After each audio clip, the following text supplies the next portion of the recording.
ಧ್ವನಿ ಸುರುಳಿ 2 ತ್ರಿರತ್ನ. ಬುದ್ಧ, ಧಮ್ಮ ಹಾಗೂ ಸಂಘವನ್ನು ತ್ರಿರತ್ನವೆಂದು ಕರೆಯುತ್ತಾರೆ. ಏಕೆಂದರೆ ಅವುಗಳ ಅನುಪಮ ಪರಿಶುದ್ಧತೆಯಿಂದಾಗಿ ಬೌದ್ಧರಿಗೆ ಲೋಕದಲ್ಲೇ ಇವು ಅತ್ಯಮೂಲ್ಯ ವಿಷಯಗಳಾಗಿವೆ.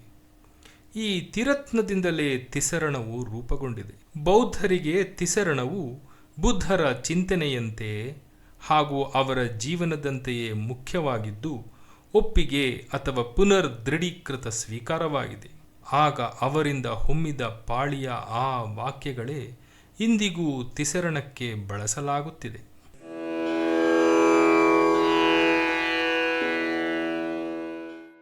ನಮೋ ತಸ್ಸ ಭಗವತೋ ಅರಹತೋ ಸಮ್ಮಾ ಸಂಬುದ್ಧಸ್ಸ.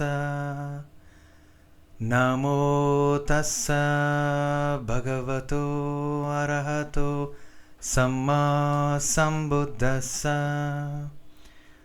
ನಮೋ ತಸ್ಸ ಭಗವತೋ ಅರಹತೋ ಸಮ್ಮಾ ಸಂಬುದ್ಧಸ್ಸ.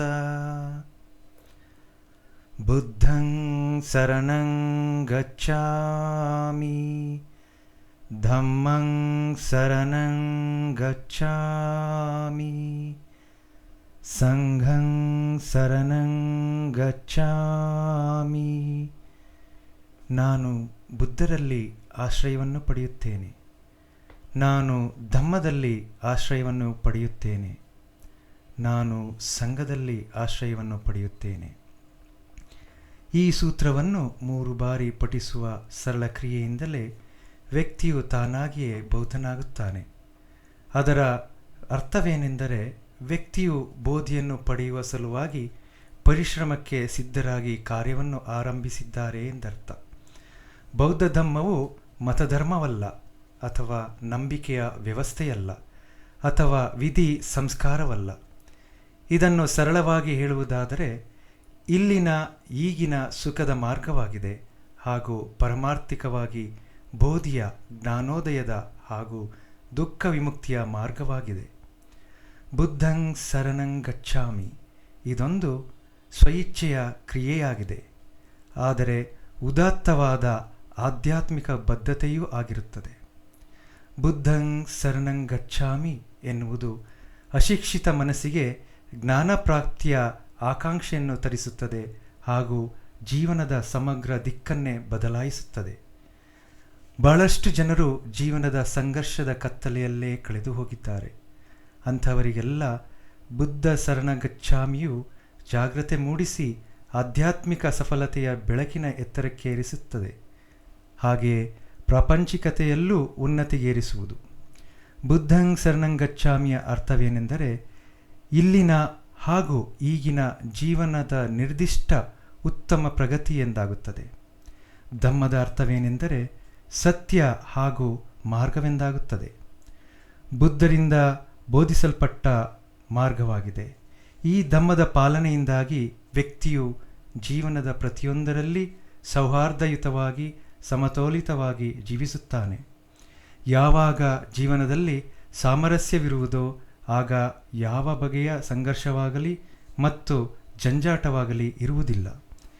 ಧಮ್ಮವು ಬುದ್ಧರ ಆಧ್ಯಾತ್ಮದ ಸಾನ್ನಿಧ್ಯತೆಯ ಅನುಭೂತಿಯಾಗಿದೆ. ಹೀಗಾಗಿ ಎಲ್ಲಿಯವರೆಗೆ ಈ ಧಮ್ಮದ ಅಥವಾ ಸತ್ಯದ ಪಥವು ಇರುವುದೋ ಅಲ್ಲಿಯವರೆಗೆ ಬುದ್ಧರು ಎಂದೆಂದೂ ಅಜರಾಮರವಾಗಿಯೇ ಇರುತ್ತಾರೆ. ಸಂಘವೆಂದರೆ ಈ ಮೇಲಿನ ಧಮ್ಮದ ಅನುಸರಣೆಯಿಂದಾಗಿ ಜ್ಞಾನಪ್ರಾಪ್ತಿ ಗಳಿಸಿದವರು ಎಂದಾಗುತ್ತದೆ. ಪ್ರತಿಯೊಬ್ಬರಿಗೂ ಹಾಗೂ ಎಲ್ಲರಿಗೂ ಉನ್ನತ ಆನಂದ, ಉನ್ನತ ಸುಖ, ಪ್ರಜ್ಞೆ ಹಾಗೂ ಸಂಬೋಧಿಯ ಅನುಭವವು ಇದ್ದೇ ಇರುತ್ತದೆ. ಆದರೆ ವ್ಯಕ್ತಿಯು ಅದಕ್ಕಾಗಿ ಪರಿಶ್ರಮಿಸಬೇಕು. ಬುದ್ಧರೇ ಹೇಳುವಂತೆ ಅವರು ಕೇವಲ ಮಾರ್ಗದರ್ಶಕರಾಗಿದ್ದಾರೆ, ಆದರೆ ಪ್ರತಿಯೊಬ್ಬರೂ ತಾವಾಗಿಯೇ ಈ ಮಹೋನ್ನತ ಗುರಿಗೆ ಪರಿಶ್ರಮ ಪಡಬೇಕಾಗಿದೆ. ಅಸಂಖ್ಯಾತ ಜನರು ಈ ಶ್ರೇಷ್ಠ ಮಾರ್ಗದಲ್ಲಿ ಕ್ರಮಿಸಿ ಸತ್ಯದ ಸಾಕ್ಷಾತ್ಕಾರ ಸಾಧಿಸಿದ್ದಾರೆ. ಅದೊಂದು ಎಲ್ಲ ಸದ್ಗುಣಗಳನ್ನು ಒಳಗೊಂಡಂತಹ ಪರಿಪೂರ್ಣ ಸ್ಥಿತಿಯಾಗಿದೆ.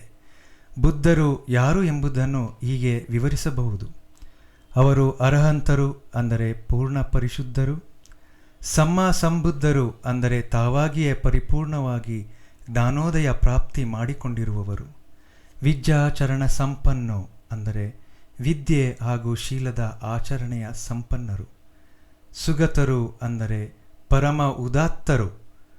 ಲೋಕವಿದೋ ಅಂದರೆ ಎಲ್ಲ ಲೋಕಗಳನ್ನು ಬಲ್ಲವರು. ಅನುತ್ತರೋ ಪುರಿಸಧಮ್ಮ ಸಾರಥಿ ಅಂದರೆ ಸರಿಸಾಟಿಯಿಲ್ಲದ ಗುರುಗಳು. ಸತ್ತ ದೇವ ಮನುಸ್ಸಾನಂಗ್ ಅಂದರೆ ದಿವ್ಯ ಜೀವಿಗಳಿಗೆ ಹಾಗೂ ಮಾನವರಿಗೆ ಗುರುಗಳು. ಬುದ್ಧರು ಸ್ವಯಂ ಜ್ಞಾನೋದಯ ಪಡೆದವರು. ಭಗವಾನರು ಎಂದರೆ ಶ್ರೇಷ್ಠ ಮಂಗಳಕರವಾದುದನ್ನು ನೀಡುವವರು. ಈ ಪರಿಶುದ್ಧ ಧಮ್ಮವು ಹೀಗಿರುತ್ತದೆ. ಈ ಧಮ್ಮವು ಭಗವಾನರಿಂದ ಸುವಿಸ್ತರವಾಗಿ ವಿವರಿಸಲ್ಪಟ್ಟಿದೆ. ಈ ಧಮ್ಮವನ್ನು ಇಲ್ಲಿಯೇ ಈಗಲೇ ಅನುಭವಿಸಬಹುದು. ಈ ಧಮ್ಮವು ಕಾಲಾತೀತ ಸಂದೇಶವಷ್ಟೇ ಅಲ್ಲದೆ ಕಾಲ ವಿಳಂಬವಿಲ್ಲದೆ ಫಲಕಾರಿಯಾಗಿದೆ. ಈ ಧಮ್ಮವು ಪರೀಕ್ಷಿಸಲು ಹಾಗೂ ಸ್ವ ಅನುಭೂತಿ ಹೊಂದಲು ಆಹ್ವಾನಿಸುತ್ತದೆ. ಈ ಧಮ್ಮವು ಕೇವಲ ಉನ್ನತಗಾಮಿಯಾಗಿದೆ. ಜ್ಞಾನಿಯಾದ ಪ್ರತಿಯೊಬ್ಬರೂ ಅನುಭವಿಸಲ್ಪಡಬಹುದಾಗಿದೆ. ನಿಜವಾಗಿಯೂ ಪರಿಪಕ್ವ ಮನಸ್ಸನ್ನು ಹೊಂದಿರುವ ಹಾಗೂ ಪ್ರಜ್ಞಾಶೀಲರಾದ ವ್ಯಕ್ತಿಗಳನ್ನು ಹುಡುಕುವುದು ಕಷ್ಟಕರವಾಗಿದೆ. ಪ್ರಜ್ಞಾಶೀಲರು ವ್ಯಕ್ತಿಗಳೇ ಬೋಧಿಯ ಉನ್ನತ ಸುಖವನ್ನು ಅನುಭವಿಸುತ್ತಾರೆ. ಅವರೇ ಸಂಘವಾಗಿದ್ದಾರೆ.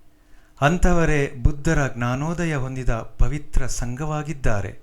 ಅವರ ಗುಣಗಳೇನೆಂದರೆ, ಭಗವಾನರ ಶ್ರಾವಕ ಸಂಘವು ಒಳ್ಳೆಯ ದಾರಿಯಲ್ಲಿ ಹೋಗುತ್ತಿದೆ.